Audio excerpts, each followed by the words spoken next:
Welcome to my channel. Today I talk about Wolfman movie. So let's start. In the misty woods surrounding the small town of Gloomfield, a chilling legend lingers, whispers of a creature that haunts the forest by night. It is said that when the moon is full, the Wolfman emerges, half beast and half human, preying on the unsuspecting. The atmosphere thickens with tension, and the shadows seem to move as the sun sets, casting an eerie glow across the landscape. One night, a group of friends, Sarah, James, and Lucy, decide to explore this legend. Fueled by a mix of curiosity and bravado, they gather at the local diner, their usual hangout, where tales of the Wolfman are passed around like folklore.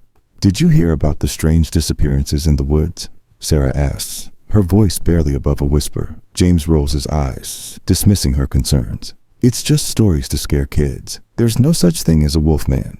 Lucy, grinning, adds, "What if it is true? Imagine the adventure." Despite Sarah's growing unease, James insists they investigate the woods, promising it'll be fun. They reluctantly agree, and with a mix of excitement and fear, they set off into the darkness. As they reach the edge of the forest, the atmosphere shifts. The laughter fades, replaced by an unsettling silence that thickens the air. Lucy's bravado starts to wane. "Guys, this isn't funny anymore," she murmurs, glancing around nervously. "Just a little deeper," James encourages, leading the way with false confidence. They walk deeper into the woods, the moonlight filtering through the trees, casting elongated shadows that dance ominously around them. Eventually, they stumble upon a clearing illuminated by the moon. In the center stands an ancient stone altar, covered in strange symbols and surrounded by an unnatural stillness. "What is this place?" Lucy asks, her voice trembling with a mix of fear and fascination. "It's probably just an old shrine," James replies, dismissing her concerns.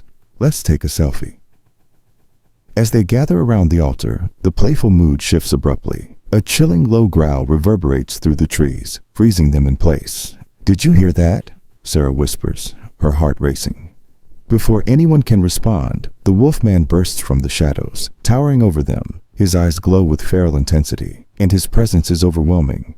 "Leave this place," he snarls, a guttural sound that sends shivers down their spines. Panic erupts. The friends scream and scatter into the darkness, fear driving them apart. Sarah races through the trees, frantically calling for James as the reality of the situation sinks in.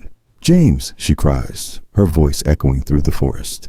In town, Sarah bursts into the police station, breathless and terrified. She finds Detective Harris, a seasoned officer with a skeptical demeanor. "You have to help us. There's a Wolfman in the forest," she pleads, her voice shaking. Harris raises an eyebrow, unsure. "A Wolfman? Are you sure it wasn't just an animal? We get all sorts of wild stories around here." "No, it was real. It chased us," Sarah insists, desperation creeping into her voice. Finally convinced, Harris assembles a team of officers, urging them to follow him into the woods. "We can't let anyone else get hurt," he commands, determination etched on his face. Meanwhile, Lucy hides behind a large tree, trembling as she hears footsteps approaching. The forest feels alive, the air thick with dread. She closes her eyes, whispering a silent plea for safety. "Please don't find me," she whispers, her breath shallow. The Wolfman sniffs the air, his predatory instincts honing in on her. Back in the woods, the officers venture deeper, flashlights cutting through the dark. They exchange nervous glances, the palpable tension mounting. "Did you hear that?" one officer whispers, fear creeping into his voice. A distant howl pierces the night, chilling them to the bone. As they reach the clearing, the Wolfman stands at the altar, his gaze fixed on Lucy. The officers freeze, the reality of their mission sinking in. The night is far from over, and the true horror of the Wolfman is about to unfold, leaving them to confront not just a monster, but the darkness within themselves. Fade out, to be continued.